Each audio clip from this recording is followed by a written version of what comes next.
is supreme to any human wisdom. The other thing that she taught me was she told me the second greatest inheritances I can give you. So it was, the first one was loving God, loving your father, and loving God's wisdom. Okay. The next thing is the second great inheritance she said I can give you is to become a student of life. And she gave me a set of books by Og Mandino. Matter of fact, I'm going to get them right now so you can see them. It's really cool that he actually signed them. So this was a long time ago, right? The Greatest Salesman in the World. It's a 3-part, it's 3 little books. And if you can see right there, yep, it's signed by Og Mandino. Copy 2,884 out of 6,000 that they produced in these books.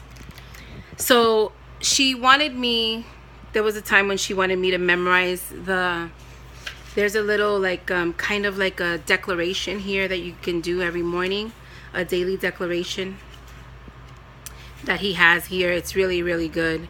And it starts like this. Today I begin a new life. Today I shed my old skin, which has too long suffered the bruises of failure and the wounds of mediocrity. Today I am born anew, and my birthplace is a vineyard where there is fruit for all. Today I will pluck the grapes of wisdom from the tallest and the fullest of vines in the vineyard. For these were planted by the wisest of my profession, who have come before me, generation upon generation. Today I will savor the taste of grapes from the vines, and verily I will swallow the seed of success. Buried in each new life will sprout within me. Today I will swallow the seeds of success buried in each, and new life will sprout within me. The career I have chosen is laden with opportunities, yet is fraught with heartbreak and despair. And the bodies of those who have failed, were they, and I used to know this by heart, believe it or not, as I'm reading it, I'm like, oh my God, I remember I memorized this. Where they piled one on top of another, it would cast shadows down upon all the pyramids of the earth. Yet I will not fail, as others have.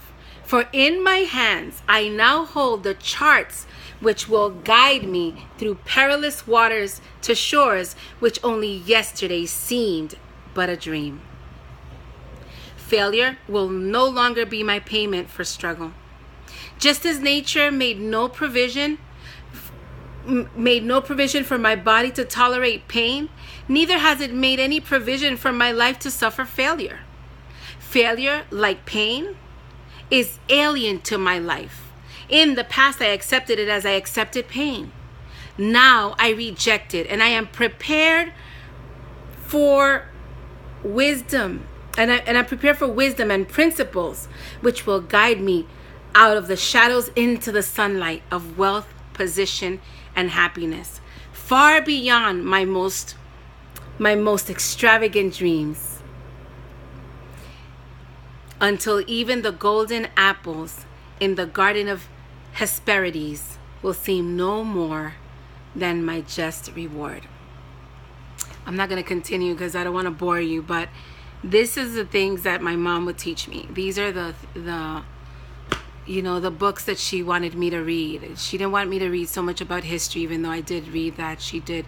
But she focused on 3 books. She always carried 3 books with her. One was always her Bible that she carried. Another one was any book on self-help, something like Og Mandino. And another one was a book on nutrition. I always remember my mom carrying that in her purse. Had she been alive during this time, she probably would have bought it on Kindle like I have. So I have a big collection of books in my Kindle. And I love to read. And I believe that my passion for reading and being a student of life and a student of people and learning has come from, the genetic attitudes that my mom had, that she used the God-given intelligence, or I don't know, maybe not even intelligence, just desire to learn, to learn as much as she could. And she could swallow gobs of information, like loads of tons of information. It was amazing.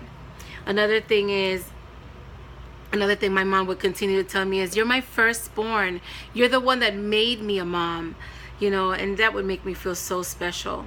And then she would deal with the matters at hand, like the correction she had to bring to me because of something that I did. And then, you know, she would say to me, you can learn something from anyone, from everyone. That's the third thing. She said, you can learn something from everyone. Even the biggest ignoramus, you can learn something from her. If nothing else, you'll learn how not to be like her. So she would say, always be willing to learn something from anyone, even a child. And she was a lot of fun. She loved to tell jokes, and her jokes were funny because she would laugh at them.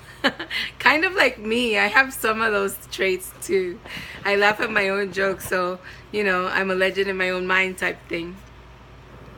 And then arguing with my mom, if I would try to be slick, it just didn't work. She was too witty for me. There was just no arguing with her, you know. She would find me out immediately. My mom was my best friend. And I know this video is kind of long, but I hope that you can honor your mom while you have her, because she's alive. And there's a lot of qualities about your mom that are very special. And one day when you don't have her, you're probably going to make a video like I am about how special she was. Yeah, she was my best friend. And trust me, during the teenage years, I surely did put her through hell.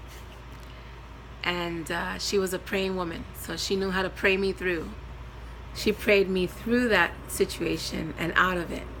So I'm so grateful for the mother that I had, for the time that I had her for, and she was a great gift to my life.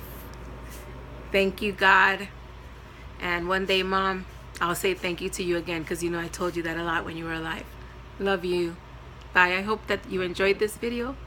And please hit like if you liked it. Thank you. Bye.